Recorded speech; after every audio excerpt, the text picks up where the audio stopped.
शांति।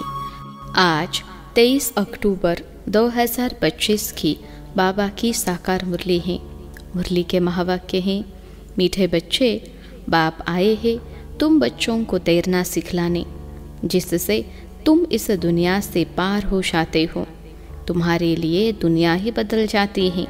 प्रश्न है, जो बाप के मददगार बनते हैं उन्हें मदद के रिटर्न में क्या प्राप्त होता है? उत्तर है, जो बच्चे अभी बाप के मददगार बनते हैं उन्हें बाप ऐसा बना देते हैं जो आधा कल्प कोई भी मदद लेने व राय लेने की दरकार ही नहीं रहती है। कितना बड़ा बाप है। कहते हैं, बच्चे तुम मेरे मददगार नहीं होते तो हम स्वर्ग की स्थापना कैसे करते? ओम शांति। मीठे मीठे नंबरवार अति मीठे रूहानी बच्चों प्रति रूहानी बाप समझाते हैं, क्योंकि बहुत बच्चे बेसमझ बन गए हैं। रावण ने बहुत बेसमझ बना दिया है। अब हमको कितना समझदार बनाते हैं। कोई ICS का इम्तहान पास करते हैं तो समझते हैं बहुत बड़ा इम्तहान पास किया है। अभी तुम तो देखो कितना बड़ा इम्तहान पास करते हो। जरा सोचो तो सही पढ़ाने वाला कौन है? यह भी निश्चय है, हम कल्प कल्प हर 5000 वर्ष बाद बाप, टीचर, सदगुरु से फिर मिलते ही रहते हैं। सिर्फ तुम बच्चे ही जानते हो हम कितना ऊंचते ऊंच बाप द्वारा ऊंच वर्षा पाते हैं। टीचर भी वर्षा देते हैं ना, पढ़ा करके। तुमको भी पढ़ा करके तुम्हारे लिए दुनिया को ही बदल देते हैं, नई दुनिया में राज्य करने के लिए। भक्ति मार्ग में कितनी महिमा गाते हैं। तुम उन द्वारा अपना वर्षा पा रहे हो। यह भी तुम बच्चे जानते हो कि पुरानी दुनिया बदल रही है। तुम कहते हो हम शिव बाबा के बच्चे हैं। बाप को भी आना पड़ता है पुरानी दुनिया को नई बनाने।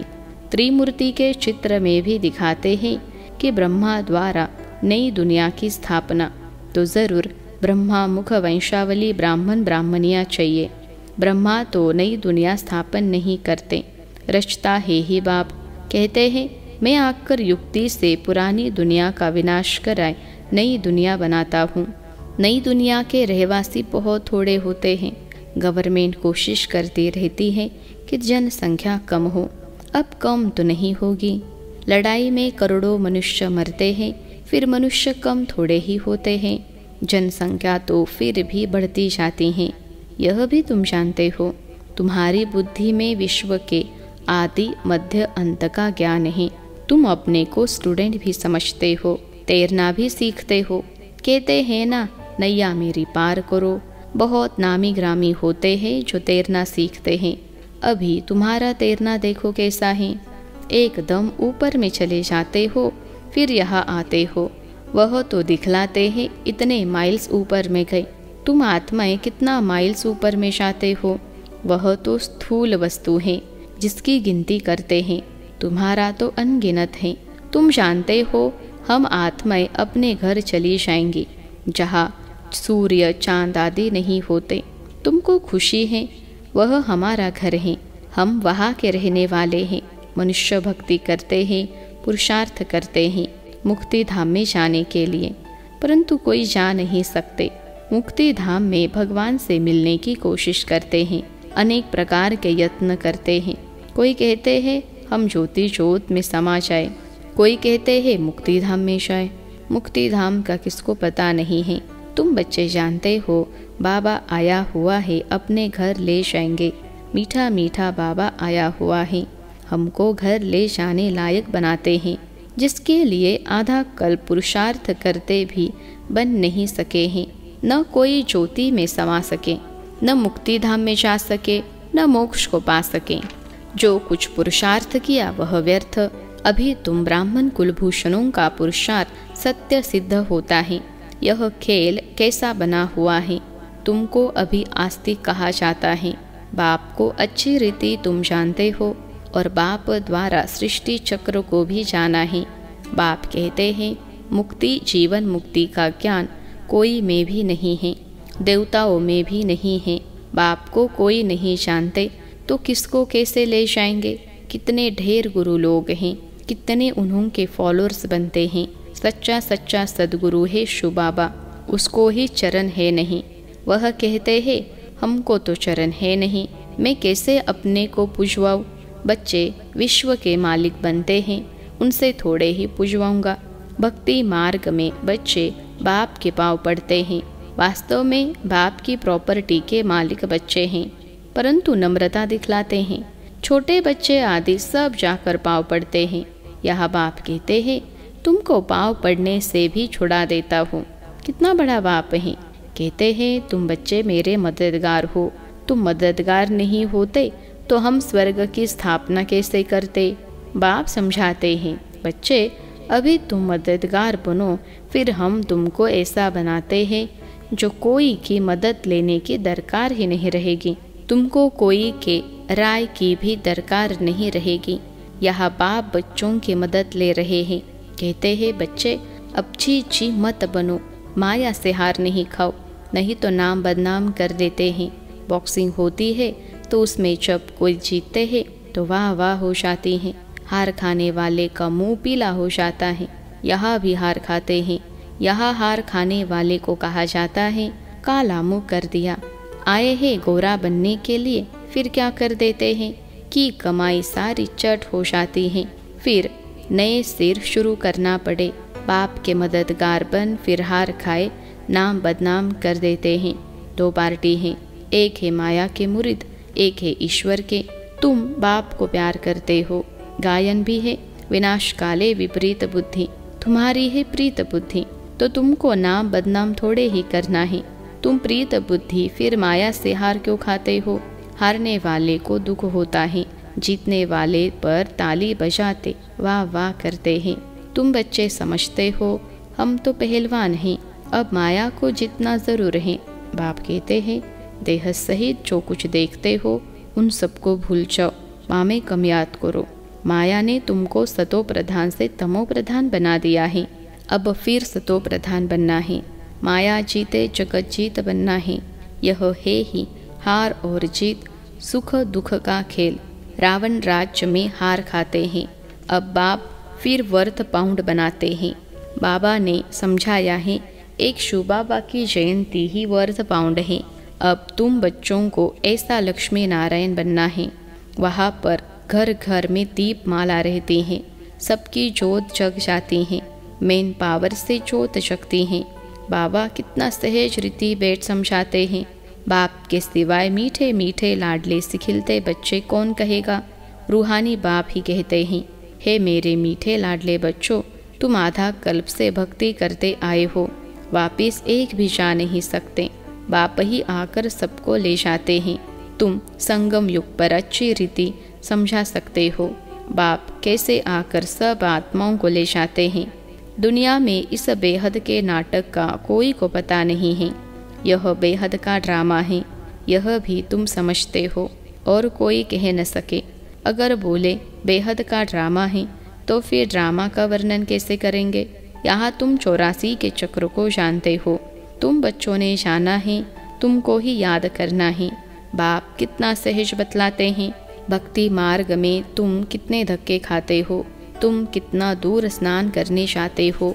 एक लेक है, कहते हैं उसमें डुबकी लगाने से परिया बन जाते हैं।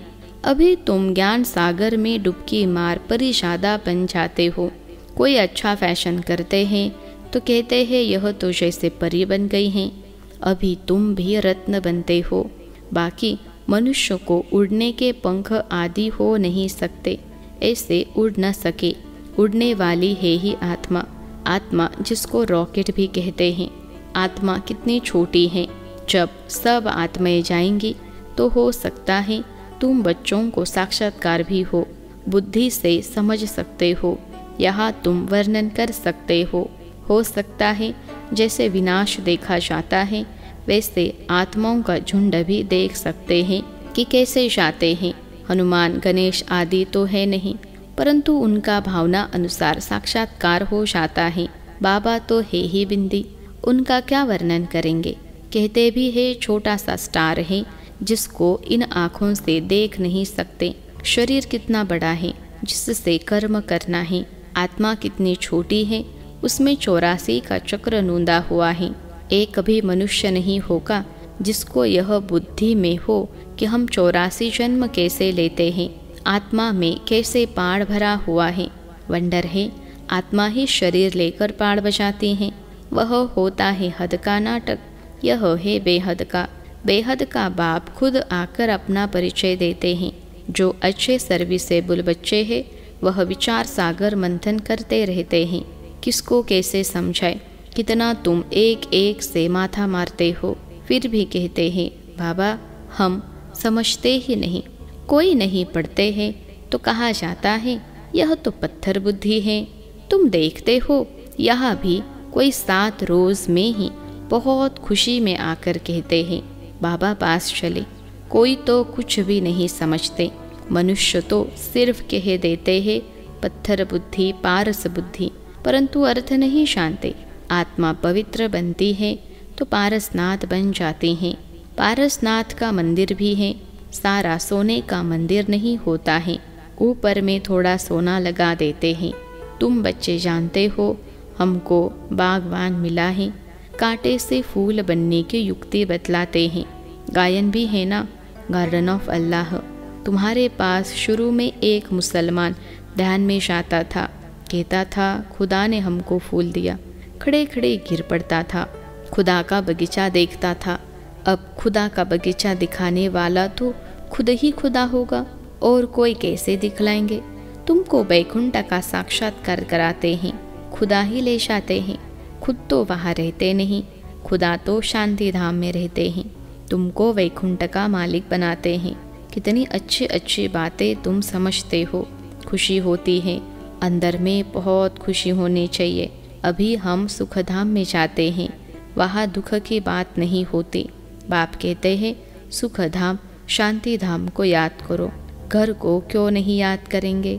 आत्मा घर जाने के लिए कितना माथा मारती हैं, जब तप आदि बहुत मेहनत करती है, परंतु जा कोई भी नहीं सकते। झाड़ से नंबरवार आत्माएं आती रहती है, फिर बीच में जा कैसे सकती, जबकि बाप ही यहाँ है। तुम बच्चों को रोज समझाते रहते हैं शांति धाम और सुख धाम को याद करो। बाप को भूलने के कारण ही फिर दुखी होते हैं। माया का मोचरा लग जाता है। अब तो जरा भी मोचरा नहीं खाना है। मूल है देह अभिमान। तुम अभी तक जिस बाप को याद करते रहते थे, हे पतित पावन आओ, उस बाप से तुम पढ़ रहे हो। तुम्हारा ओबीडियंट सर्वेंट टीचर भी है, ओबीडियंट सर्वेंट बाप भी है। बड़े आदमी नीचे हमेशा लिखते हैं ओबीडियंट सर्वेंट। बाप कहते हैं मैं तुम बच्चों को देखो कैसे बैठ समझाता हूँ। सपूत बच्चों पर ही बाप का प्यार होता है। जो कपूत होते हैं अर्थात बाप का बनकर फिर ट्रेटर बन जाते हैं, विकार में चले जाते हैं, तो बाप कहेंगे ऐसा बच्चा तो नहीं जन्मता तो अच्छा था। एक के कारण कितना नाम बदनाम हो जाता है, कितने को तकलीफ होती है। यहाँ तुम कितना ऊंच काम कर रहे हो, विश्व का उद्धार कर रहे हो, और तुमको 3 पैर पृथ्वी के भी नहीं मिलते हैं। तुम बच्चे किसी का घर बार तो छुड़ाते नहीं हो। तुम तो राजों को भी कहते हो। तुम पूज्य डबल सिरताज थे, अब पुजारी बन पड़े हो। अब बाप फिर से पूज्य बनाते हैं तो बनना चाहिए ना, थोड़ी देरी है। हम यहाँ किसके लाख लेकर क्या करेंगे। गरीबों को राजाएं मिलनी है। बाप गरीब निवास है ना। तुम अर्थ सहित समझते हो कि बाप को गरीब निवास क्यों कहते हैं। भारत भी कितना गरीब है, उनमें भी तुम गरीब माताएं हो। जो साहूकार है वह इस ज्ञान को उठा न सके। गरीब अबलाएं कितनी आती हैं, उन पर अत्याचार होते हैं। बाप कहते हैं माताओं को आगे बढ़ाना है। प्रभात फेरी में भी पहले पहले माताएं हो। बैज भी तुम्हारे फर्स्ट क्लास हैं। यह ट्रांसलाइट का चित्र तुम्हारे आगे हो। सबको सुनाओ, दुनिया बदल रही है। बाप से वर्षा मिल रहा है। कल्प पहले मुहाफिक। बच्चों को विचार सागर मंथन करना है, कैसे सर्विस को अमल में लाए। टाइम तो लगता है ना। अच्छा, मीठे मीठे सिखलते बच्चों प्रति माता पिता बाप दादा का याद प्यार और गुड मॉर्निंग। रूहानी बाप के रूहानी बच्चों को नमस्ते। हम रूहानी बच्चों की सिखलते रूहानी माता पिता बाप दादा को याद प्यार, गुड मॉर्निंग और नमस्ते बाबा नमस्ते। धारणा के लिए मुख्य सार। पहली पॉइंट है, बाप से पूरी पूरी प्रीत रख मददगार बनना है। माया से हार खाकर कभी नाम बदनाम नहीं करना है। पुरुषार्थ कर देह सहित जो कुछ दिखाई देता है उसे भूल जाना है। दूसरी पॉइंट है, अंदर में खुशी रहे कि हम अभी शांति धाम सुख धाम जाते हैं। बाबा ओबीडियंट टीचर बन हमको घर ले जाने के लायक बनाते हैं। लायक सपूत बनना है, कपूत नहीं। आज का वरदान है, हर संकल्प, समय, वृत्ति और कर्म द्वारा सेवा करने वाले निरंतर सेवाधारी भव। हर संकल्प, समय, वृत्ति और कर्म द्वारा सेवा करने वाले निरंतर सेवाधारी भव। विश्लेषण है, जैसे बाप अति प्यारा लगता है, बाप के बिना जीवन नहीं, ऐसे ही सेवा के बिना जीवन नहीं। निरंतर योगी के साथ साथ निरंतर सेवाधारी बनो। सोते हुए भी सेवा हो। सोते समय यदि कोई आपको देखे तो आपके चेहरे से शांति, आनंद के वाइब्रेशन अनुभव करे। हर कर्मेंद्रिय द्वारा बाप के याद की स्मृति दिलाने की सेवा करते रहो। अपनी पावरफुल वृत्ति द्वारा वाइब्रेशन फैलाते रहो। कर्म द्वारा कर्मयोगी भव का वरदान देते रहो। हर कदम में पद्मों की कमाई जमा करते रहो। तब कहेंगे निरंतर सेवाधारी अर्थात सर्विसेबल। आज का स्लोगन है, अपनी रूहानी पर्सनैलिटी को स्मृति में रखो तो मायाचित बन जाएंगे। अपनी रूहानी पर्सनैलिटी को स्मृति में रखो तो मायाचित बन जाएंगे। अव्यक्त इशारे, स्वयं और सर्व के प्रति मनसा द्वारा योग की शक्तियों का प्रयोग करो। जैसे वाणी की प्रैक्टिस करते करते वाणी के शक्तिशाली हो गए हो, ऐसे शांति की शक्ति के भी अभ्यासी बनते जाओ। आगे चल वाणी व स्थूल साधनों के द्वारा सेवा का समय नहीं मिलेगा। ऐसे समय पर शांति की शक्ति के साधन अवश्य होंगे, क्योंकि जितना जो महान शक्तिशाली होता है वह अति सूक्ष्म होता है। तो वाणी से शुद्ध संकल्प सूक्ष्म है, इसलिए सूक्ष्म का प्रभाव शक्तिशाली होगा। अच्छा, ओम शांति।